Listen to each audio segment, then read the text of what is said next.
Yes, people. Hello and welcome to the second lecture of company law. कल हम लोगों ने लेक्चर 1 देखा था, जिसके अंदर हमने देखा था कि कंपनी के फीचर्स क्या है, कंपनी का मतलब क्या है, कंपनी लॉ का मतलब क्या है और कंपनी लॉ किस चीज़ों पे एप्लीकेबल है. Today we will be dealing with the features, the characteristics, the nature of company. ठीक है.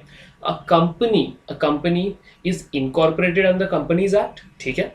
नाउ इस कंपनी के फीचर्स क्या क्या है.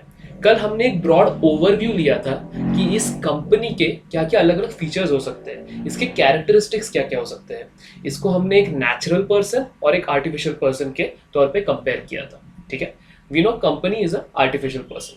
Company is an artificial person, so the features of a company are features of an artificial person.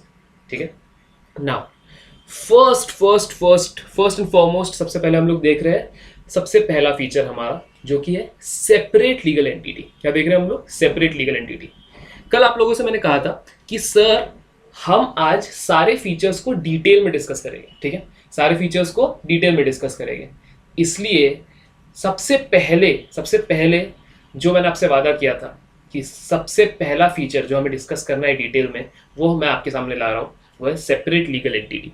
Sir, separate legal entity, what does this mean? Separate legal entity कि एक company की identity all together is different from the identity of its promoter और the managing directors of the company. ठीक है. Company is all together different personality. Sir अब ये तो आपने कल बता ही दिया था. अब हम बात कर रहे हैं कॉर्पोरेट पर्सनालिटी. ठीक है. सबसे पहला फीचर, एग्जाम में इसको दो तरह से पूछा जा सकता है कि explain the feature corporate personality और explain the feature of separate legal entity of a company. ठीक है. दोनों ही नाम इसके यूज होते हैं. हम देख रहे हैं कॉर्पोरेट पर्सनालिटी. लेकिन रुक जाओ. इस फीचर को समझने के लिए हमें एक एग्जाम्पल की जरूरत है, एक केस स्टडी की जरूरत है, एक केस लॉ की जरूरत है. एक केस लॉ हुआ था जिसका नाम था सैलमन वर्सेस सैलमन. कल मैंने कहा था सलमान भाई देखो देखेंगे हम लोग आज. तो आज वक्त आ गया है हमारा सलमान भाई को देखने का. वक्त आ गया हमारा सलमान भाई को देखने का. भाई साहब, हमारे जो सलमान भाई है, हमारे सलमान भाई, ये कौन से सलमान भाई है? ये कंपनी लॉ वाले सलमान भाई है. ठीक है. ये सलमान भाई पुराने वाले या अपने हीरो वाले सलमान भाई नहीं है. ये है कंपनी लॉ वाले सलमान भाई. हमारे कंपनी लॉ के जो सलमान भाई है, दिस सलमान भाई की केस स्टडी या case law is famous all over the world. This was a landmark judgement in the world of company law, in the history of company law. तो इस judgement को पढ़ना या इस केस लॉ को पढ़ना बहुत ही इंपॉर्टेंट हो जाता है हमारे कंपनी लॉ एस्पेक्ट से. तो सर क्या है ये सैलमन वर्सेस सैलमन? बिल्कुल ध्यान से. There was a leather merchant who was running his business as a sole proprietor. ये हमारे लेदर मर्चेंट, एक सेकंड इसको मैं ड्रॉ पे ला लेता हूँ. ये हमारे लेदर मर्चेंट है. He was running his business as a sole proprietor. अब सर ये जो लेदर मर्चेंट है, क्या इसे हम मोची कह सकते हैं? मोची, हमारे कॉबलर. आज भी मैं फेंके हुए सिक्के नहीं उठाता हूँ. ये वही है अमिताभ बच्चन वाले कॉबलर, लेकिन ये सलमान भाई है. तो ये सलमान भाई एक लेदर मर्चेंट थे. क्या थे? एक लेदर मर्चेंट. अब इनको एक आइडिया आया, क्यों ना मैं जो भी पैसे कमा रहा हूँ लेदर मर्चेंट या लेदर डीलर बन के, क्यों ना मैं ये सारे पैसे किसी कंपनी में इन्वेस्ट कर दूं.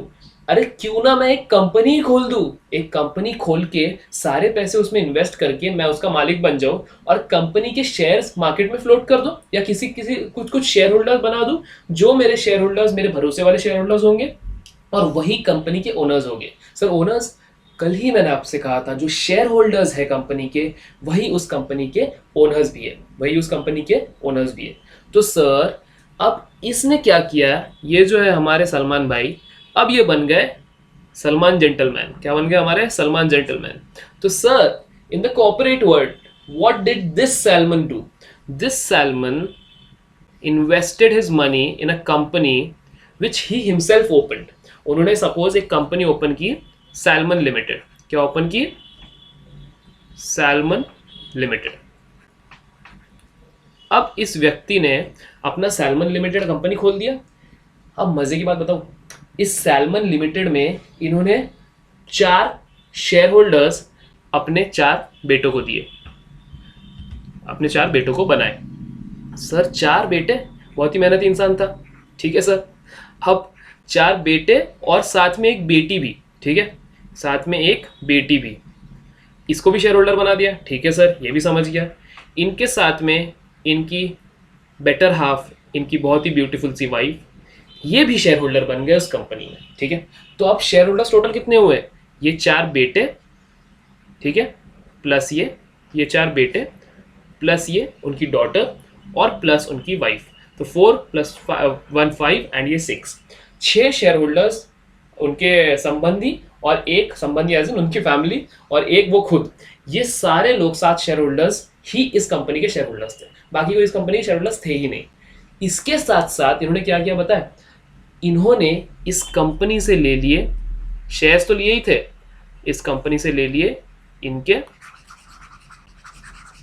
डिबेंचर्स। क्या ले लिए? डिबेंचर्स। तो सर डिबेंचर क्या होता है ये तो पता ही नहीं, वो मैं आपको आगे जरूर बताऊंगा। लेकिन ये जो डिबेंचर्स लेने के बाद में ये क्या बन गए? हमारे जो सैल्मन जी है ये इस कंपनी के बन गए डिबेंचर होल्डर्स, यानी कि सिक्योर्ड क्रेडिटर्स, यानी कि सिक्योर्ड क्रेडिटर्स। इसका अर्थ क्या है? इसका अर्थ ये है कि कल चल के अगर कंपनी वाइंड अप होती है, अगर कल चल के कंपनी वाइंड अप होती है, तो सबसे पहले पे ऑफ हो गया according to the Indian insolvency bankruptcy code, IBC, insolvency and bankruptcy code.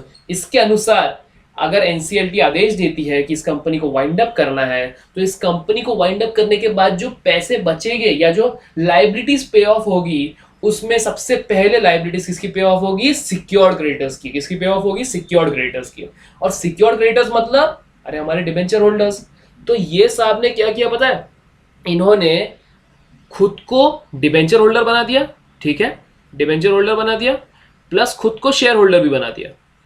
मतलब कंपनी की ओनरशिप भी इनकी और कंपनी के क्रेडिटर्स भी यही। मतलब ये जो सैल्मन फैमिली थी, ये सैल्मन फैमिली इस कंपनी की ओनर भी है और इस कंपनी के शेयर होल्डर्स भी है। तो सर शेयर होल्डर्स भी है और साथ में डिबेंचर होल्डर्स भी है, मतलब क्रेडिटर्स भी है। तो सर अगर शेयर होल्डर्स भी है, डिबेंचर होल्डर्स भी है, तो कंपनी में क्या और किसी का हिस्सा ही नहीं था? नहीं, इस कंपनी में कुछ और मासूम लोगों का हिस्सा था, जिनका नाम था अनसिक्योर्ड, जिनका नाम था unsecured creditors. Suppose X, Y, Z, ये 3-4 जन कुछ लोग थे, ये लोग थे इनके अनसिक्योर्ड क्रेडिटर्स। मतलब इनसे पैसे तो लिए थे, लेकिन इन क्रेडिटर्स को कुछ सिक्योरिटी नहीं दी थी। इसका मतलब है कि ये कंपनी ने इनसे पैसे ले लिए और कंपनी के सारे जो डे टू डे अफेयर्स थे उसके लिए ये पैसे यूज हुए, सारे ट्रांजैक्शंस के लिए पैसे यूज हुए। लेकिन when it came to pay them off, they were last in priority, they were last in priority. सबसे पहले जब पे करने की बारी आती है, सबसे पहले तो लिक्विडेटर को पे होता है। लिक्विडेटर मतलब जब वाइंडिंग अप प्रोसेस सीखेंगे हम लोग, हम देखेंगे लिक्विडेटर क्या होता है। Liquidator is the person who manages the winding up of the company, who takes care of winding up of company. तो जब वाइंडिंग अप होगा कंपनी का, इन केस अभी सैल्मन ने देख लिया था कि आगे फ्यूचर में वाइंडिंग अप हो सकता है भाई, तो अगर ऐसी सिचुएशन आती है तो लिक्विडेटर के बाद सबसे पहले पैसे किसको मिलेंगे? सबसे पहले पैसे मिलेंगे हमारे सैल्मन जी को और उनकी फैमिली को, ठीक है। तो शेयर होल्डर्स भी है, डिबेंचर होल्डर्स भी है, पैसे तो इनके पास ही आने वाले हैं। इसके बाद जो बचे कुछ पैसे होंगे वो पैसे जाएंगे अनसिक्योर्ड क्रेडिटर्स को। तो सर ऐसा वक्त आ गया, ऐसा वक्त आ गया भाई साहब, जब पूरी कंपनी लॉसेस में चली गई एंड इस कंपनी को वाइंड अप होना पड़ा, इसका डिसोल्यूशन का ऑर्डर निकल गया, इसको वाइंड अप होना पड़ा। तो इसका जब वाइंडिंग अप प्रोसेस चल रहा था उस टाइम पे ये जो बेचारे अनसिक्योर्ड क्रेडिटर्स थे, इन्होंने रिवॉल्ट कर दिया। इन्होंने क्या कर दिया? रिवॉल्ट कर दिया। ये तो बोलेंगे भाई मुझे अपना पैसा चाहिए, पैसा मांगता है मतलब मांगता है। तो सर पैसा लाऊं कहां से? क्योंकि पैसा तो पहले डिबेंचर होल्डर्स को देना है, फिर बैंक्स को देना है, फिर अपने लिक्विडेटर्स को देना है। तो सर पैसा लाऊं कहां से इनको देने के लिए? तो इनको देने के लिए तो पैसे बचे ही नहीं थे, इनको देने के लिए तो पैसे जो थे वो बचे ही नहीं थे। तो अब इनको पैसे लाकर कहां से दे? ये चिंता हो गई। तो इन्होंने क्या किया पता है, ये XYZ जो है, इन्होंने अप्रोच किया कोर्ट को, इन्होंने अप्रोच किया कोर्ट को। तो ये जो कोर्ट है, कोर्ट ने क्या कहा पता है, कोर्ट ने क्या कहा, लेकिन कोर्ट के मतलब उसके पास जब गए ये share holders, sorry unsecured creditors, तो अनसिक्योर्ड क्रेडिटर्स ने जाके बोला जज साहब मेरा जो पैसा है ये तो मुझे मिलने ही नहीं वाला, क्योंकि ये जो कंपनी है, ये कंपनी तो सिर्फ एक नेम सेक के लिए कंपनी बनी है। बेसिकली इस कंपनी की सारे ट्रांजैक्शंस, इस कंपनी के ओनरशिप, इस कंपनी की मैनेजमेंट, इस कंपनी की इनफैक्ट जो डिबेंचर होल्डर्स है, जो क्रेडिटर्स है सिक्योर्ड, वो सभी तो कौन है, हमारे सैलमन जी। तो सर सैलमन जी ही है जो इस कंपनी के सारे लॉसेस के लिए लायबल है, तो उनको ही पैसे अगर वापस मिल जाएंगे कंपनी के, तो हमारे साथ तो बहुत बड़ा फ्रॉड हो गया ना। ये इशू लेकर ये हमारे एक्स वाई और जेड ये 3 लोग गए जज के पास में, जज साहब प्लीज प्लीज बहुत तकलीफ में, पैसा पानी कुछ नहीं, लॉकडाउन का सीजन चालू है, क्या करेंगे। तो सर मतलब तब लॉकडाउन नहीं हुआ था, बट ठीक है, तो तब ये सोच रहे थे कि करा क्या जाए। तो जो ट्रायल कोर्ट थी, जो फर्स्ट लेवल कोर्ट थी, उन्होंने क्या कहा, उन्होंने कहा कि भाई साहब ये सैलमन इंसान जो है, इसने कंपनी सिर्फ नेम सेक के लिए ओपन की है और अपने सारे बिजनेस ट्रांजैक्शंस और सबको हाइड करने के लिए, अपने सारे प्रॉफिट्स को हाइड करने के लिए कंपनी इंस्टॉल की थी। लेकिन ये कंपनी इनकॉर्पोरेट करने के बाद में ये सारी कंपनी के जो ट्रांजैक्शंस थे ये कंपनी के नाम में हुए, बिल्कुल ठीक है। लेकिन लेकिन लेकिन ये कंपनी के सारे जो ट्रांजैक्शंस थे, इसमें जो लॉसेस हुए, ये लॉसेस सिर्फ कंपनी को नहीं हुए, ये लॉसेस तो अनसिक्योर्ड क्रेडिटर्स को भी हुए ना भाई। तो इसलिए लॉसेस भी उनके, और बाद में जब पैसे देने की बारी आई तब ये भी नीचे, तो इसका तो कोई पॉइंट ही नहीं बनता। तो ट्रायल कोर्ट ने कहा कि नहीं, ये जो सैलमन जी है, Salomon ji will not be given the dues in priority, not be given dues in priority. तो सर अब सैलमन जी इतना बड़ा आदमी, इतना बड़ा व्यक्ति कैसे चुप बैठेगा, फेंके हुए पैसे तो उठाता नहीं है, तो चुप कैसे बैठेगा। अब ये इंसान गया पूरी फैमिली के साथ में, इतने सारे बच्चे थे इसके, काफ़ी मेहनती इंसान था। अब ये सबके साथ गया कहाँ पर, ये गया अपने हाउस ऑफ लॉर्ड्स के पास, मतलब appellate court, House of Lords के पास में गए और उन्होंने कहा कि सर जज साहब आप कंपनी लॉ को अप्लाई करो, उसके प्रोविजंस को ठीक से पढ़ो। उसमें कहा गया है कि company is a separate legal entity altogether, company is a separate legal entity altogether. इसका मतलब है company can sue, company can be sued, company is has separate property, company can do anything in its own name, लेकिन उसका corporate common seal होता है। लेकिन लेकिन लेकिन ये जो कंपनी का अगर सब कुछ ही अलग है, तो कंपनी के अगर लॉसेस भी होते हैं तो लॉसेस कौन बेयर करेगा, कंपनी बेयर करेगी। और कंपनी को प्रॉफिट्स होते हैं तो कंपनी में प्रॉफिट्स कौन कमाएगा, कंपनी प्रॉफिट्स कमाएगी। तो सर किया क्या जाए। तब हाउस ऑफ लॉर्ड्स ने कहा कि reading the provisions of company law carefully we come to the conclusion that ये सैलमन जो है, सैलमन एक नेचुरल पर्सन है, ये ऑल टुगेदर डिफरेंट पर्सनालिटी है, and company is a separate legal entity, company is a separate legal entity. तो all the losses which the company has suffered, its responsibility of the company. अभी company का lookout है वो कैसे उन losses से bear करेगी या कैसे डील करेगी। लेकिन जब पैसे देने की बारी आती है, जब लायबिलिटीज पे ऑफ करने की बारी आती है, तो priority list will not be changed and it won't matter कि इसकी ओनरशिप किसके पास में है, इस कंपनी में डायरेक्टर्स कौन है या इस कंपनी के डिबेंचर होल्डर्स कौन है। जब प्रायोरिटी की बात आती है, प्रायोरिटी ऑफ पेमेंट की बात आती है, तो सबसे पहले पेमेंट होगा हमारे सैलमन जी और उनके फैमिली को। क्यों? क्योंकि वो उसके सिक्योर्ड क्रेडिटर्स है। वो क्या है? उनके सिक्योर्ड क्रेडिटर्स। सबसे पहले पूरा पेमेंट होगा सिक्योर्ड क्रेडिटर्स को, उसके बाद बारी आएगी अनसिक्योर्ड क्रेडिटर्स की। मतलब ये जो बेचारे से नन्हे मुन्ने XYZ थे ना, ये XYZ को हार माननी पड़ी, क्योंकि इनका जो है, ये लोग थे अनसिक्योर्ड क्रेडिटर्स, इनके पास कोई सिक्योरिटी थी ही नहीं against the funds they have given to the company. तो इस केस में हमें ये पता चला कि जब पैसे कोई भी डाले कंपनी में, या कंपनी किसी के भी किसी की भी मैनेजमेंट से कंपनी चले, किसी की भी ओनरशिप हो कंपनी में, लेकिन जब बात आती है पेमेंट जब बात आती है प्रायोरिटी ऑफ पेमेंट की, तो सबसे पहले सिक्योर्ड क्रेडिटर को पेमेंट करना पड़ेगा, उसके बाद अनसिक्योर्ड क्रेडिटर्स और शेयर होल्डर्स को पेमेंट होगा। तो सर ये तो सिक्योर्ड क्रेडिटर्स भी थे ना हमारे सैलमन जी, तो सैलमन जी को सबसे पहले पूरे पैसे मिल गए, उसके बाद जो छोटा मोटा अमाउंट बचा था वो इन अनसिक्योर्ड क्रेडिटर्स को बेचारे को देना पड़ा। अब सर इसमें ये पता चला कि अगर एक कंपनी है और सारे ट्रांजैक्शंस कंपनी अपने नाम पे कर रही है, तो जब लॉसेज होंगे, जब वाइंडिंग अप की बारी आएगी, तब भी company would be treated as separate legal entity and the promoter of the company कौन है यहाँ पे? Salomon ji. He will be treated as a separate personality all together.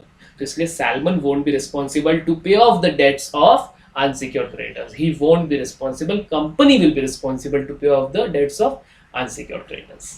ठीक है? This is how Salmon versus Salmon goes. Yes.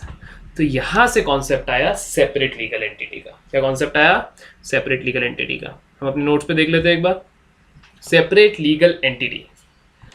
A company once incorporated becomes a separate legal entity in the eyes of law. So it bears its own name, acts under its own name, may have a seal of its own, capable of owning property, incurring debts, borrowing money, having a bank account, employing people, entering into contracts, suing or being sued in the same manner as an individual. तो sir company तो पूरी separate हो गई, उसका लेन then separate, उसके losses separate, उसके profit separate, तो इसलिए it will be all together a different personality. पूरी तरह से क्या रहेगी?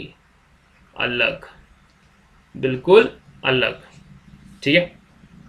Members are the owners, however they can be its creditors simultaneously. Sir Salomon versus Salomon की तो लाइन है, members are its owners, shareholders तो था Salomon, are its owners, however they can be its creditors simultaneously. मतलब जो share holders है वो creditors भी हो सकते हैं। तो कल चल के अगर कोई केस स्टडी आती है कि can the shareholders be creditors of the company as well, तो yes they can be according to the concept of separate legal entity. So sir, a shareholder cannot be held liable for the acts of the company even if he holds virtually the entire share capital. कल चल के अगर कहा गया कि salmon and his family solely were holding 99% share capital of the company in Salmon Limited, then also Salmon is a different personality and Salmon Limited is a separate legal entity. अब एक मजे की बात बताओ आपको, जल्दी से आ जाओ आप अपने नोट्स में पास्ट ईयर क्वेश्चंस में, और ये वाला क्वेश्चन देखो। अब a shareholder who holds 99% of share capital of a company can be held liable for the acts of the company. Comment. ये जून 2012 का क्वेश्चन है, पेपर क्वेश्चन है, पास्ट ईयर क्वेश्चन है। तो इसमें ये बताया गया है कि एक शेयर होल्डर है, वो किसी कंपनी में 99% शेयर कैपिटल होल्ड कर रहा है, तो can he be held liable for the acts of the company? No, the answer is no. हमने जो कॉन्सेप्ट पढ़ा है सेपरेट लीगल एंटिटी या सैलमन वर्सेस सैलमन के अनुसार, हमको लिखना है कि as per the provision highlighted in Salmon versus Salmon, a shareholder, even if he holds 99% of the share capital of the company, he won't be liable for the acts of the company because separate legal entity concept exists and therefore company will solely be liable for the acts of its own. ठीक है, तो ऐसे paper में इसके base पे question आते हैं, और भी क्वेश्चंस मिलेंगे आपको। मैंने बस आपको एक एग्जांपल दिखाया कि ऐसे क्वेश्चंस आते हैं तो आपको कैसे उसको टैकल करना है। ठीक है, चलो। The concept of separate legal entity has been upheld in Salmon versus Salmon and company and Lee versus Lee air farming limited by the courts. ठीक है, ये हम लोग देखेंगे कि कैसे ली वर्सेस ली में भी ऐसा ही कुछ सिमिलर प्रिंसिपल होल्ड किया गया था। लेकिन इसके पहले कि हम लोग ये फीचर्स के साथ आगे बढ़े, मैं आपको कह रहा हूँ, मेरी बात ध्यान से सुनना, मैं आपको कह रहा हूँ कि अभी ये फीचर्स वाला टॉपिक भूल जाओ। सेपरेट लीगल एंटिटी समझ गया, ये वाला कॉन्सेप्ट समझ गया, अब ये फीचर्स वाला टॉपिक ही भूल जाओ। ठीक है, क्यों कह रहा हूँ? सर क्या बात कर रहे हो, अभी तो जस्ट स्टार्ट किया था हमने। मैं कह रहा हूँ भूल जाओ, बस भूल जाओ। अब मैं कह रहा हूँ कि आपको डिफरेंस लोकेट करना है between a company and a partnership. Sir ये कहाँ आ गए हम? अरे भाई साहब, आप मेरी बात तो सुनो। आप मुझे बताओ a difference between company and a partnership. ठीक है, चलो क्या है पार्टनरशिप एंड क्या है कंपनी, दोनों के बीच में क्या डिफरेंस है। ये हो गया हमारा कंपनी,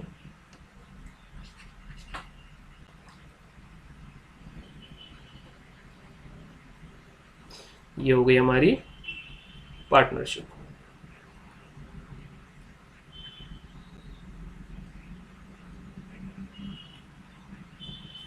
और बेसिस ऑफ डिस्टिंक्शन, ये मॉड्यूल का टॉपिक है, मैं ऐसे मजाक में नहीं बोल रहा हूँ। बेसिस ऑफ डिस्टिंक्शन, क्या है बेसिस ऑफ डिस्टिंक्शन। चलो पीपल आ जाओ, बताओ मुझे कि कंपनी और पार्टनरशिप में क्या डिफरेंस है, क्या डिफरेंस है। सबसे पहले हम लोग बात कर रहे हैं लीगल पोजीशन की। सर लीगल पोजीशन क्या है एक कंपनी की, लीगल पोजीशन क्या है एक कंपनी की, क्या है पार्टनरशिप की। सर कंपनी की लीगल पोजीशन क्या हो सकती है, आपको क्या लगता है। मतलब कंपनी एक, उसकी एक लीगल कुछ पोजीशन है। हमने अभी थोड़ी देर पहले बात की थी सेपरेट लीगल एंटिटी की, सेपरेट लीगल एंटिटी, सिर्फ सेपरेट एंटिटी नहीं कह रहा था, सेपरेट लीगल एंटिटी। इसका अर्थ यह है कि company has a distinct, company has a distinct legal personality या position.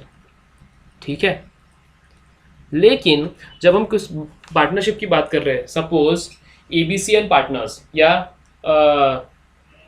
Agarwal and partners, Jain and partners, तो सर उसमें the identity is not different from its partner, या legal position is not different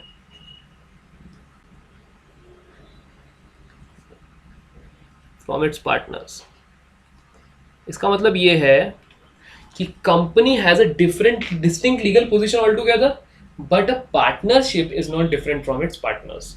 मतलब कल चल के पार्टनर्स पे कोई लायबिलिटी आती है, पार्टनर्स पे कोई डेट्स आते हैं, कोई क्रिमिनल चार्ज भी अगर पार्टनर्स पे लगता है, तो उसके लिए पार्टनरशिप भी इक्वली लायबल होगी, और वाइसा वर्सा। अगर पार्टनरशिप पे कुछ आता है तो पार्टनर्स भी इक्वली लायबल होंगे। ठीक है, ये तो आपका 11th-12th का कॉन्सेप्ट है, मैं बस एक रिवाइज करा रहा हूँ क्योंकि ये मॉड्यूल में दिया गया और उस पर क्वेश्चंस आए हुए हैं। ठीक है, इस पे क्वेश्चंस आए हुए हैं। अब प्रॉपर्टी तो सर पता है कि सेपरेट प्रॉपर्टी, हमने कल ही एक फीचर का नाम पढ़ा था। इसका मतलब है कि property here is belongs to company's members या कंपनी के शेयर होल्डर्स, प्रॉपर्टी उनको बिलोंग करती है। और पार्टनरशिप में बिलोंग्स टू द पार्टनर्स। ठीक है सर। अब agency,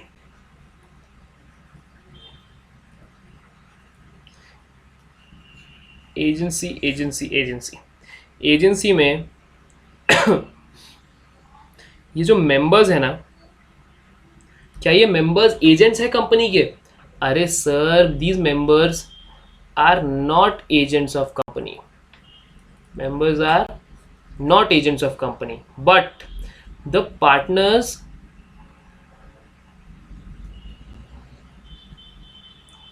are agents of partnership.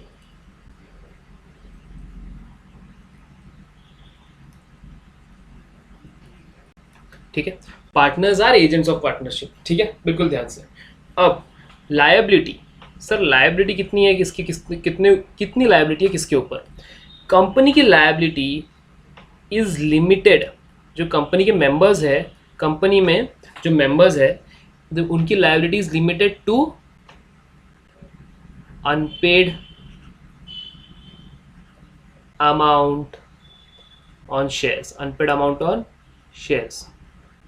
वही हमारे जो पार्टनरशिप है, पार्टनरशिप में द लायबिलिटी अनलिमिटेड है, the liability is unlimited on the partners, unlimited liability of partners. Sir इसका मतलब क्या है। अरे सर कल चल के अगर ABC पार्टनरशिप फर्म है तो A, B और C अगर तीन पार्टनर्स हैं, कल चल के अगर कंपनी जो पार्टनरशिप है ये अगर लॉसेस में जाती है तो A, B और C in their profit sharing ratio will have to bear the losses, will have to bear the liabilities, will have to bear the losses and liabilities. मतलब liabilities को पे ऑफ करने के लिए पैसे हर पार्टनर की खुद की सेल्फ प्रॉपर्टी से भी लिया जाएगा. मतलब ए की जो खुद की प्रॉपर्टी है, बी की जो खुद की प्रॉपर्टी है, सी की जो खुद की प्रॉपर्टी है, मैं पार्टनरशिप की प्रॉपर्टी की बात नहीं कर रहा. ए की खुद की अगर कोई कार भी है, ए के पास खुद के पास पैसे भी है, कैपिटल भी है और लैंड भी है, ये सारी चीजें जब्त कर ली जाएगी. क्यों?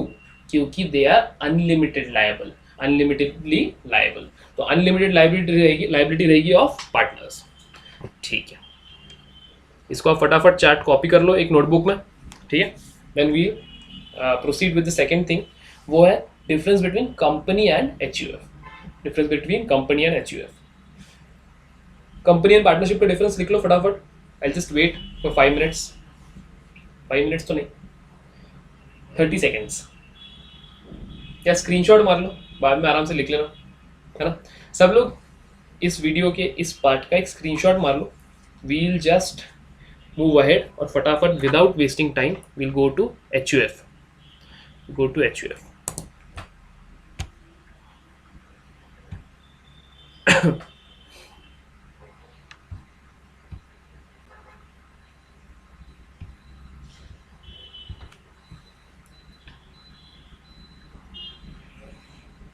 अब हम लोग डिफरेंस देखने वाले हैं बिटवीन HUF. ऐसे टेढ़ा क्यों जाता है पता नहीं मुझे.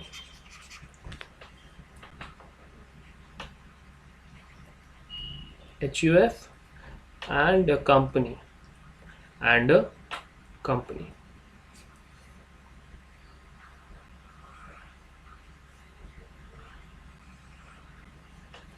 बेसिस ऑफ डिस्टिंक्शन क्या है देख लेंगे वो भी.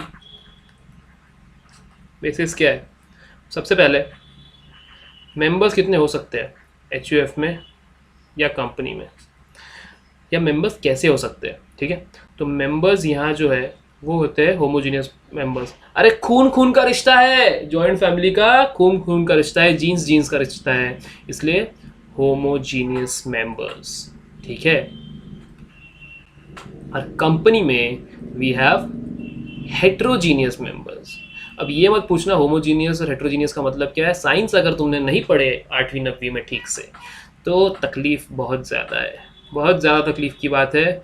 होमोजीनियस मतलब सेम कैरेक्टरिस्टिक, सेम फीचर्स, एक ही प्रकार के लोग, एक ही प्रकार के मेंबर्स होते हैं HUF में.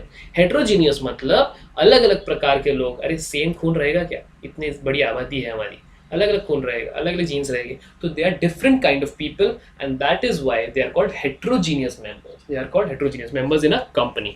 ठीक है. सेकेंड वी कम टू, ये फर्स्ट हो गया. सेकेंड पॉइंट ऑफ डिस्टिंक्शन है रजिस्ट्रेशन. क्या है? रजिस्ट्रेशन. यहां पे registration is not required.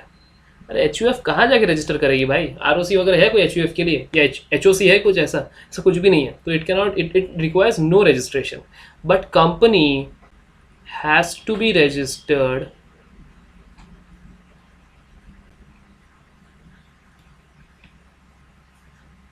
under Companies Act with the appropriate ROC, with the appropriate ROC. ठीक है सर. अब थर्ड आ जाता है कॉन्ट्रैक्ट. थर्ड क्या आ जा रहा है? कॉन्ट्रैक्ट. सर कॉन्ट्रैक्ट कैसा होगा? यहाँ पे कॉन्ट्रैक्ट कौन करता है? करता has right to do it the karta of the joint family. The karta मतलब मेन इंसान, जो कर्ता धरता है पूरी कंपनी का, जो मेन या सबसे बड़ा इंसान जो है कंपनी HUF का या जॉइंट फैमिली का, वही has the right to contract with others. मतलब कोई भी ट्रांजैक्शन अगर होगी तो वो सिर्फ कर्ता करेगा. ठीक है. और कंपनी में no such distinction, no such right, या नो सच राइट लिख दो आप. ठीक है. इसका मतलब ये है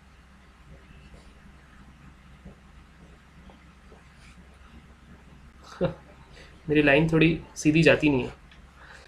करता has right, no such right. इसका मतलब ये है कि कंपनी में अगर ट्रांजैक्शंस करने हैं तो कंपनी कैन कंपनी के जो बोर्ड ऑफ डायरेक्टर्स है they can decide together and they can make a decision to go ahead with the transaction or not to go ahead with the transaction. So these decisions are made by the top officials of the company or board members of the company. लेकिन joint family में all the decisions of contracting with others are made by कर्ता of the HUF.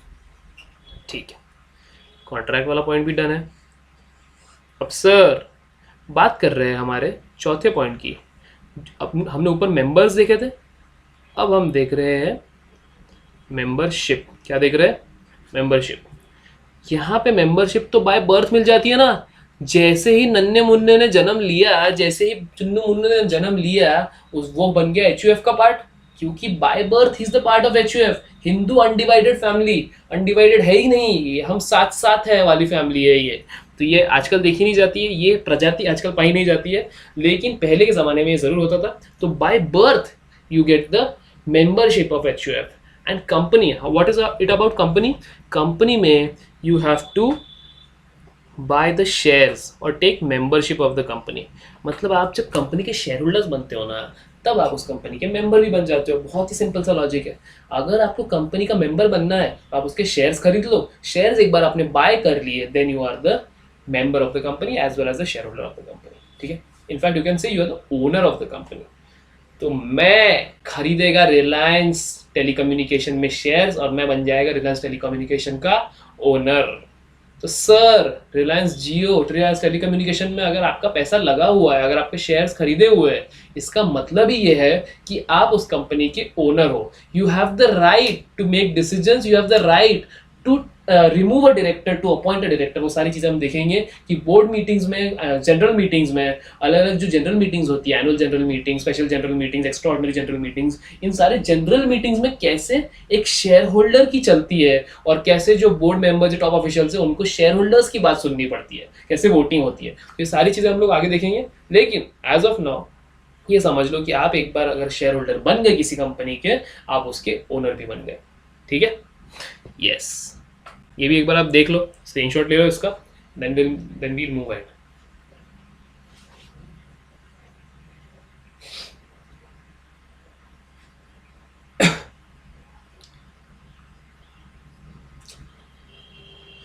चलो आगे बढ़ते हैं, बढ़ेंगे आगे। Let's move ahead people.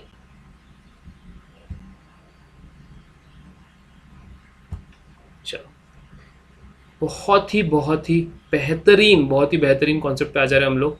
This a beautiful concept, name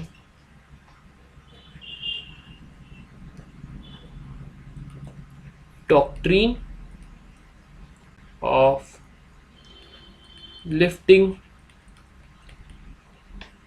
of corporate wheel. Doctrine of lifting of corporate veil. Sir क्या इधर उधर घुमा रहे हो आप और फीचर्स ही नहीं बता रहे हो कंपनी का? अरे मेरे माई बाप, मेरी बात समझ। मैं जब कह रहा हूँ मैं उसको पढ़ाऊँगा, आपको एक टाइम है उसका। इस लेक्चर में नहीं, लेकिन अगले लेक्चर में ज़रूर पढ़ाऊँगा, क्योंकि उसमें से सबसे ज़्यादा क्वेश्चंस आते हैं और उसको रिलेट करना पड़ता है हमारे केस लॉस से।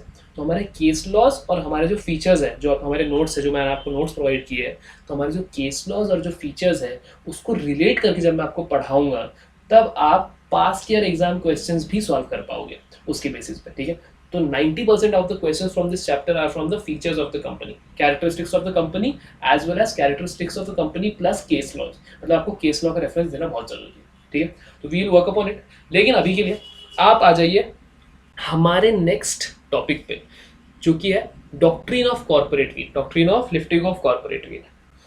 सर सबसे पहले बताइए ये व्हील का मतलब क्या है? व्हील मतलब चक्का, या व्हील मतलब वो व्हील पाउडर? स्पेलिंग देखना गधे, स्पेलिंग तो देख। सर व्हील का मतलब क्या है बेवकूफो? व्हील का मतलब है पर्दा।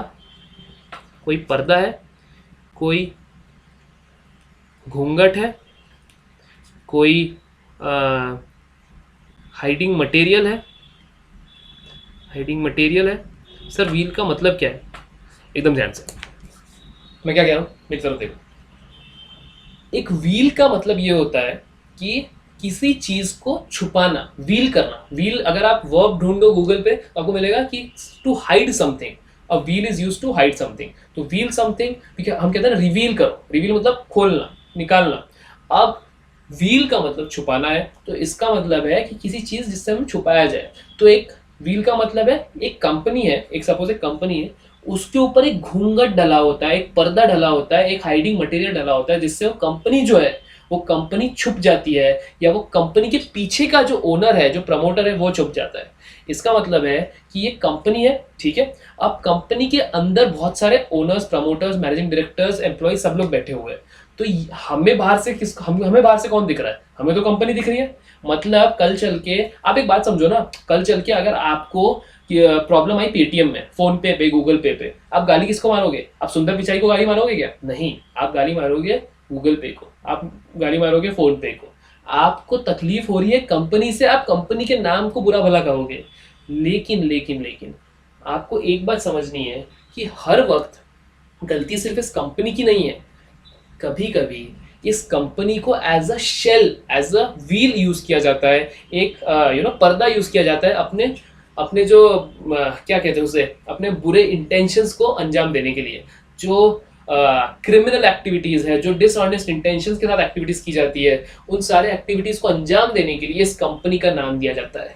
Sir Harshad Mehta, Harshad Shantilal Mehta, is Harshad the hero? Harshad is a fraud. Harshad Shantilal Mehta, वो क्या करा उसने? ग्रोमोर खोल दिया, अपने सारे क्रिमिनल एक्टिविटीज को या इलीगल इंटेंशंस को अंजाम देने के लिए ग्रोमोर का सहारा लिया। सत्यम राजू सर, माइताज सत्यम राजू, जिसने सत्यम स्कैम को अंजाम दिया था, वो किसके नाम पे दिया था? सत्यम कंपनी के नाम पे, माइताज कंपनी के नाम पे। वो सारी चीजें हुई थी एक व्हील के पीछे, एक व्हील के पीछे। व्हील मतलब पर्दे के पीछे। पर्दा ना उठाओ, सच निकल जाएगा। तो सर ये जो पर्दा था, इस पर्दे को उठाना बहुत जरूरी हो गया था by the SEBI, by the ROC, by the CBI. जो भी लोग इन्वॉल्व थे, जो भी गवर्नमेंट ऑफिशियल्स इन्वॉल्व थे, उनके लिए बहुत जरूरी हो गया था कि इस पर्दे को उठाए और पीछे बैठे हुए जो कंपनी के प्रमोटर्स, ओनर्स और डायरेक्टर्स जो भी फ्रॉड कर रहे हैं, उनको पकड़े, उनको पकड़ के खींच के निकाले और उनको बिहाइंड द जेल भेज सके। क्योंकि अब ये जो भी क्रिमिनल एक्टिविटीज हो रही थी, आपको पता है क्रिमिनल एक्टिविटीज के लिए सिर्फ फाइन नहीं होता, क्रिमिनल एक्टिविटीज के लिए फाइन प्लस इम्प्रिजनमेंट होता है, ठीक है। तो सर ये जो फाइन प्लस इम्प्रिजनमेंट है, ये फाइन तो हम कंपनी पे थोप देंगे, कोई दिक्कत नहीं है, कंपनी फाइन भर भी देगी। लेकिन जब बात आती है इम्प्रिजनमेंट की, तो आप मुझे बताओ, इम्प्रिजनमेंट में कंपनी को जेल के अंदर डाल सकता है क्या भाई? नहीं डाल सकता है ना। तो इसलिए इम्प्रिजनमेंट करने के लिए हमें उस व्यक्ति को पकड़ना पड़ेगा जो इस कंपनी के पीछे छुपा हुआ है, जो इस कंपनी के पर्दे के पीछे छुपा है। पर्दाफाश कीजिए, इस कंपनी के पीछे के जो इंसान है, जिस व्यक्ति को पकड़िए और उसको जेल के अंदर डालिए। दिस इज कॉल्ड पियर्सिंग और lifting of the corporate wheel. मतलब कंपनी का पर्दा उठाओ, कंपनी का पर्दा उठाने के बाद उस व्यक्ति को पकड़ो और उसको जेल के अंदर फेंको। Now now now now when are the situations when this lifting of corporate wheel is done? Concept समझ गया? लिफ्टिंग ऑफ कॉर्पोरेट व्हील का मतलब ये जो व्हील है, ये कॉर्पोरेट व्हील है। अब इसे कॉर्पोरेट व्हील क्यों कहा जाता है, ये मैं आपको बताना भूल गया। व्हील तो आप समझ गए, कॉर्पोरेट व्हील इसलिए कहा जाता है क्योंकि कंपनी ही व्हील का काम करती है। कंपनी व्हील का काम करती है, कंपनी पर्दे का काम करती है। इस पर्दे या व्हील के पीछे बैठे जो मास्टरमाइंड्स हैं, जो अलग अलग अंजाम देने वाले लोग हैं, जिनके डिसऑनेस्ट इंटेंशंस होते हैं, इलीगल इंटेंशंस होते हैं, उनको पकड़ने के लिए, उनकी क्रिमिनल एक्टिविटीज को रोकने के लिए इस कॉर्पोरेट व्हील को हटाना पड़ता है। Lifting of corporate veil and holding that person liable and throwing him into the jail as imprisonment, ठीक है। तो इसे कहा जाता है doctrine of lifting of corporate wheel.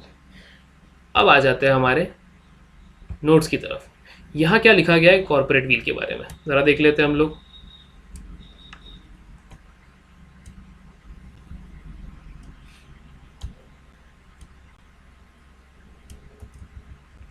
Doctrine of lifting और of piercing the corporate veil. तो sir the separate personality of a company is a statutory privilege, ठीक है, स्टैट्यूट ने ये प्रिविलेज दिया है, कंपनी लॉ ने प्रिविलेज दिया था। सैलमन वर्सेस सैलमन में भी यही प्रिविलेज को होल्ड किया गया था कि कंपनी से सेपरेट लीगल एंटिटी, तो सारे जो सू करना है या सू जो भी करना है, तो सारी चीजों को कौन करेगा, कंपनी के नाम से होगा वो सारी चीजें। किसके नाम से होगी वो सारी चीजें, कंपनी के नाम पे। तो we'll be holding company liable and it must be used for legitimate business. तो स्टैट्यूटरी प्रिविलेज जो ये दी है कंपनी को, एक प्रिविलेज दी है जिससे वो सारी अपनी एक्टिविटीज कंपनी के नाम पे कर पाए, और जो नन्हे मुन्ने या बेचारे से या जो बनते हैं बेचारे से ओनर्स या प्रमोटर्स या डायरेक्टर्स, उनको लायबल ना किया जाए। नहीं तो कोई डायरेक्टर बनने के लिए राजी होगा क्या? अगर कंपनी का कुछ भी फ्रॉड हो जाता है कल जाके तो डायरेक्टर्स को पकड़ेंगे। तो इसलिए it is all in the name of company, so it must B use for legitimate business purposes only. Wherever a fraudulent and dishonest use is made and the legal entity of the legal entity, the individuals concerned will not be allowed to take shelter behind the corporate personality. इसके पीछे आप shelter नहीं ले सकते, आप इसके पीछे छुप नहीं सकते, आपको पकड़ा जाएगा और आपको बाहर खींच के जेल में डाला जाएगा। क्यों? Because you are using the corporate wheel of the company. The court will break through the corporate shell and apply the principle or doctrine of what? Lifting of corporate wheel. It will break through the shelter and it will go, दया की तरह दरवाजा तोड़ेगा, अंदर जाएगा और उस इंसान को पकड़ के जेल में डालेगा, और उस इंसान को पकड़ के जेल में डालेगा। This is known as lifting of corporate veil. Sir अब बताइए क्या लिखा गया है statutory lifting and judicial lifting. Lifting of corporate veil दो केसेस में होती है। पहला केस स्टैट्यूटरी लिफ्टिंग और दूसरा केस है जुडिशियल लिफ्टिंग। पहला केस है स्टैट्यूटरी लिफ्टिंग, दूसरा है जुडिशियल लिफ्टिंग। स्टैट्यूटरी लिफ्टिंग का अर्थ ये है कि स्टैट्यूट बोलता है कि कुछ केसेस में स्टैट्यूट ऐसा बोलता है कि आप जो है वो घूंघट उठाइए, आप वो पर्दा उठाइए और उस इंसान को पकड़ के सामने लाइए। और कुछ केसेस में स्टैट्यूट नहीं बोलता है, मतलब लॉ नहीं बोलता है, कुछ केसेस में जज साहब ऑर्डर देते हैं कि आप इस कंपनी के अंदर घुसिए, इसके जो ओनर है, इसके जो मैनेजिंग डायरेक्टर्स हैं, जो प्रमोटर्स हैं, उनको पकड़िए और उनको जेल में डालिए, उनको इम्प्रिजनमेंट दीजिए। तो सर ये कौन से केसेस है जिसमें स्टैट्यूटरी लिफ्टिंग होती है? तो वो मैं आपको बता रहा हूँ। स्टैट्यूटरी लिफ्टिंग कौन से केसेस में होती है? 3 केसेस जिसमें स्टैट्यूटरी लिफ्टिंग होती है। पहला फॉल्स इंफॉर्मेशन, पहला is false information. Sir false information का मतलब क्या है? मतलब आपने जाकर, मतलब मैं कंपनी हूँ, कंपनी के अंदर एक मैनेजिंग डायरेक्टर, सपोज रिलायंस में मुकेश अंबानी जी एक डायरेक्टर है। मुकेश अंबानी जी जाते हैं ट्रिब्यूनल के पास और कहते हैं कि मेरी कंपनी में बहुत सारा फ्रॉड चल रहा है, तो मुझे कंपनी वाइंड अप करनी है, मेरी कंपनी बहुत सारे लॉसेज में है, तो मुझे कंपनी वाइंड अप करनी है। तो ये इन्फॉर्मेशन लेके आप जाते हो, लेकिन कोर्ट को पता चलता है कि ये तो इन्फॉर्मेशन सब नकली थी या जाली थी, या सेबी को पता चलता है सारी इन्फॉर्मेशन गलत थी, तो तुरंत आपका जो व्हील रहता है वो हट जाता है और उस टाइम पे कॉर्पोरेट व्हील लिफ्ट होता है और जो इंसान रिस्पॉन्सिबल है या जो फॉल्स इन्फॉर्मेशन लेकर आया था उसको जेल में डाल दिया जाता है। ठीक है, this is false information. Second is fraudulent application. इसका मतलब क्या है फ्रॉड्यूलेंट एप्लीकेशन का? मतलब एक सेकेंड, कोई आप एक एप्लीकेशन लेकर गए कि सर मुझे कुछ पैसों की ज़रूरत है, सर मेरी कंपनी को बंद करना है, सर मेरी तकलीफ आप नहीं समझ पा रहे, सर प्लीज़ मेरी हेल्प करो सर। लेकिन बाद में पता चलता है कि जो एप्लीकेशन लेकर आया था ना व्यक्ति, विजय माल्या जी जो ये एप्लीकेशन लेकर आए थे कि मुझे कंपनी बंद करनी है या मुझे फॉरेन जाना है, ये एप्लीकेशन जो लेकर आया था ये फ्रॉडुलेंट है। तो इस केस में भी कॉर्पोरेट व्हील को लिफ्ट किया जाता है एंड उस इंसान को इम्प्रिजनमेंट दिया जाता है। ठीक है, and third is fraudulent conduct. मतलब कंपनी ने बहुत ही ऐसी कोई तकलीफ, मतलब दिक्कत लायक चीज़ कर दी, मतलब कंपनी ने एक करीबन 5,000 रुपये का फ्रॉड कर दिया, this is India's biggest scam, वैसा वाला जो कुछ स्कैम वगैरह कर दिया। तो ऐसे टाइम पे भी स्टैट्यूट ही बोलता है कि आप जो है अपना व्हील लिफ्ट कीजिए, कंपनी का व्हील लिफ्ट कीजिए और जो उस कंपनी के मैनेजिंग ऑफिशियल्स है, मैनेजर्स है उस कंपनी के, उनको पकड़ के इम्प्रिजनमेंट दीजिए। ठीक है, तो that is what statutory lifting means. Now we come to judicial lifting. ये तो लॉ बोल रहा था कि इन केसेस में स्टैट्यूटरी लिफ्टिंग होनी चाहिए। लेकिन जुडिशियल लिफ्टिंग में क्या होता है पता है? जुडिशियल लिफ्टिंग वो केसेस होते हैं जिसमें जज साहब, इसमें लेजिस्लेचर्स और इसमें जो लॉयर्स है, एग्जीक्यूटिव्स है, वो सारे लोग ध्यान नहीं देते। ये तो स्टैट्यूटरी लिफ्टिंग हो गया। लेकिन जुडिशियल लिफ्टिंग में ये सारे लोग ध्यान नहीं देते। जुडिशियल लिफ्टिंग में जो जज साहब बैठे हैं ना ऊपर, जज ऑर्डर्स कि आप कॉर्पोरेट वील को लिफ्ट कीजिए और इन कंपनी के अंदर जो भी फ्रॉडुलेंट एक्टिविटीज चल रही है उसको बंद करने के लिए उसके प्रमोटर्स या उसके डायरेक्टर्स को हेल्ड लायबल कीजिए।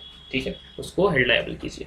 तो सर ये कैसे, मतलब ये एक इंक्लूसिव लिस्ट नहीं है, इंक्लूसिव लिस्ट है, एक्सक्लूसिव लिस्ट नहीं है। इसमें और भी चीज़ें ऐड हो सकती है, लेकिन मैं कुछ एग्जांपल्स दे रहा हूँ जिसमें जुडिशियल लिफ्टिंग हो सकती है। There are few examples in which judicial lifting can be done. First is there has been a fraud in the company. There has been a fraud in the company and किसी ने whistle blow कर दिया है, किसी ने कह दिया है कि अरे सर यहाँ पे फ्रॉड हुआ है, तो जल्द से जल्द कोर्ट के पास एप्लीकेशन दीजिए और इस कंपनी को तुरंत इसका कॉर्पोरेट व्हील हटाइए और इस कंपनी को बंद करके इसके मैनेजिंग डायरेक्टर को पकड़िए। ठीक है। Second is evasion of tax. हर कोई जिस चीज़ से दूर जाना चाहता है, क्या है वो? प्यार नहीं, टैक्स। टैक्स से हर कोई भागता है। तो जो कंपनी, हम तो चलो यार कितना 10-20 हज़ार रुपए का इवेजन कर लेंगे टैक्स का, लेकिन ये जो कंपनीज है they make evasion of tax in crores. तो इन केसेस में भी द जज can order lifting of corporate veil. जज can order lifting of corporate veil. तो इवेजन ऑफ टैक्स के केसेस में भी जज can order lifting of corporate veil. Another is avoidance of labor legislation. Avoidance of labor legislation. Sir labour legislation, labour laws तो पढ़ा ही नहीं हमने। अरे भाई साहब, हर कंपनी में, हर फैक्ट्री में कुछ लेबर लॉज होते हैं। फैक्ट्रीज एक्ट, मिसलेनियस एक्ट, अलग अलग सारे एक्ट्स होते हैं, जो daily wages act, equal pay for equal workers act, तो ये सारे equal wages for workers act या मैटरनिटी बेनिफिट एक्ट, ये सारे अलग अलग एक्ट्स जो है, ये सारे एक्ट्स क्यों होते हैं? ताकि लेबर वेलफेयर हो। लेकिन इनको कुछ कंपनीज फॉलो करती है, कुछ कंपनीज फॉलो नहीं करती है। मतलब लेबर के कुछ वर्किंग आवर्स होते हैं, सपोज सुबह 7 बजे से शाम को 7 बजे तक। कुछ कंपनीज इनको 15-15 घंटे काम कराती है, रात को 10 बजे तक काम कराती है। और इस अवॉइडेंस ऑफ लेबर लेजिस्लेशन के वक्त भी अगर कोर्ट को लग रहा है कि हाँ यहाँ पे अवॉइडेंस ऑफ लेबर लेजिस्लेशन हो रहा है, तो कोर्ट जाकर उस कंपनी का कॉर्पोरेट व्हील हटाएगी और उसका जो डायरेक्टर है या जो मैनेजर है, जो ये सारी चीज़ें देख रहा है, उसको जेल के अंदर डालेगी। ठीक है। और एक लास्ट चीज़ जो ऑलमोस्ट हर जगह अभी प्रेवलेंट है, हर शेयर मार्केट में फ्रॉड पे फ्रॉड हुए जा रहे हैं। तो उस केस में, जैसे फ्रॉड तो हमने पढ़ लिया, और एक हो जाता है hiding criminal activities. Fraud is a criminal activity, okay, under 442 fraud is criminal offence. Hiding criminal activities मतलब just to hide your criminal activities when you are forming a company, when you are incorporating a company and the company has no other transactions but funding terrorists, funding some criminal activities. ऐसे cases में the court will hold the company's top management liable for actually using this shelter of company to make use of the criminal activities, to carry out the criminal activities. तो इन cases में भी company को side में रखा जाएगा और बोलेगी जज कि भाई तू साइड हो, तेरा जो ओनर है उसको पकड़ेंगे, बहुत क्रिमिनल एक्टिविटीज़ कर दिए, बहुत चोर पुलिस खेल दिए, अब चलेंगे अपन पुलिस थाने। ठीक है, अब चलेंगे अपन to the jail and this is where again the judicial lifting of corporate veil happens. The judicial lifting of corporate veil happens. तो कॉर्पोरेट व्हील को 2 केसेस में लिफ्ट किया जाएगा। एक स्टैट्यूटरी लिफ्टिंग, जब स्टैट्यूट खुद बोलता है कि इन 3 केसेस में, उसमें क्लियर कट 3 केसेस दिए, false information, fraudulent application, fraudulent conduct. इसमें से अगर तीनों में से कुछ भी अगर होता है तो फिर स्टैट्यूटरी लिफ्टिंग होगी। और जुडिशियल लिफ्टिंग कब होगी? अगर fraud, evasion of tax, avoidance of labour legislation या हाइडिंग क्रिमिनल एक्टिविटीज होते हैं, तो फिर क्या होगा? Judicial lifting. तो क्या होगा? Judicial lifting. जज साहब आके खुद उस इंसान को लेकर जाएंगे। जज साहब आते नहीं, खुद किसी को भेज देते हैं। ठीक है, अब आज का लास्ट टॉपिक एकदम ध्यान से सब लोग, बहुत ही बेहतरीन टॉपिक है। बस जो हमने ऊपर पढ़ा ना, उसी का एक रिवीजन टाइप है, cases where corporate veil has been lifted by judiciary. मतलब जुडिशियल लिफ्टिंग कहाँ पे हुई है, एकदम ध्यान से देख लेना। बस ये पढ़ लेंगे और हम लोग एंड करेंगे लेक्चर को, ठीक है। जुडिशियल लिफ्टिंग कहाँ पे हुई, कहाँ पे हुई है? In case of commission of fraud और इम्प्रॉपर कंडक्ट, जहाँ पे भी फ्रॉड या इम्प्रॉपर कंडक्ट हुआ है वहाँ पे जुडिशियल लिफ्टिंग हुई है। Where corporate facade is only agency instrumentality, मतलब एक एजेंट की तरह यूज किया गया है कंपनी को बस अपने सारे अलग अलग इंटेंशंस को अंजाम देने के लिए। Where the conduct conflicts with public policy, conflict with public policy, अगर पब्लिक पॉलिसी के अगेंस्ट भी कुछ कंडक्ट होता है, कंपनी कुछ कंडक्ट कर देती है, सपोज कोई रिलीजियस सेंटिमेंट्स हर्ट कर देती है कोई भी कंपनी, सपोज रिलायंस जियो ने कोई ऐसा ऐड ला लिया जिसमें रिलीजियस सेंटिमेंट्स हर्ट हो रहे हैं, जैसे अभी कोई ज्वेलरी की ऐड आई थी जिसमें टाटा ने रिलीजियस सेंटिमेंट्स ऐड कर दिया, समथिंग समथिंग कुछ हुआ था ऐसा, सोशल मीडिया में बहुत प्रेवलेंट था ये, तो उस केस में भी कंपनी का कॉर्पोरेट भी लिफ्ट होकर उस पर क्रिमिनल चार्जेस लगा सकते हैं। A company will be regarded as having enemy character if having control its affairs are resident in enemy country, मतलब पाकिस्तान में, मतलब ऐसा मैं नहीं बोल रहा हूँ Pakistan is an enemy country, लेकिन समझ लो वॉर लाइक सिचुएशन है, उस कंपनी का जो ओनर है वो पाकिस्तान में बैठा हुआ है, तो ऐसे सिचुएशन में कंपनी को भी एनिमी कंपनी कहा जाएगा।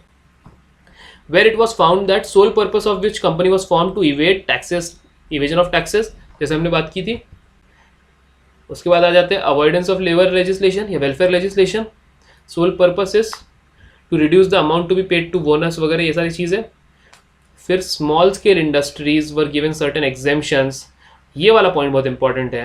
कुछ कुछ केसेस में क्या होता है कि कंपनीज अपनी सब्सिडीज खोल लेती है एसईजेड्स में या स्मॉल स्केल इंडस्ट्री के टाइप में खोल लेती है, और अपने सारे फंड्स जो है, अपने सारे प्रॉफिट्स जो है वो किसके बैलेंस शीट और किसके पीएनएल में दिखाती है? ये स्मॉल स्केल इंडस्ट्रीज के। सपोज रिलायंस एक बहुत बड़ी कंपनी है, रिलायंस ने एक छोटी कंपनी खोल दी नेम्ड क्या, अजियो।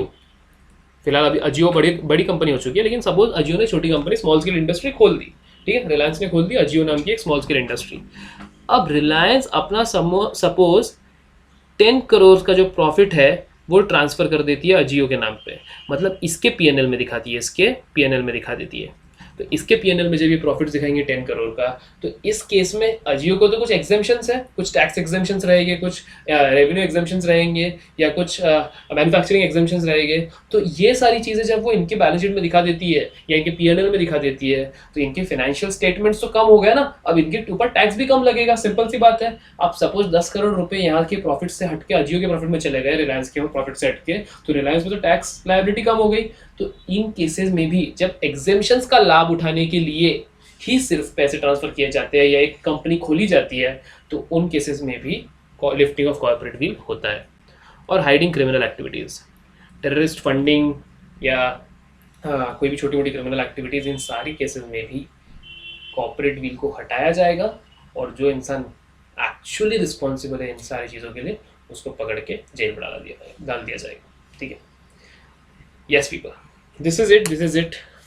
हम लोगों ने आज क्या क्या पढ़ा बस मैं आपको बता दे रहा हूँ, उसके बाद वील एंड द लेक्चर।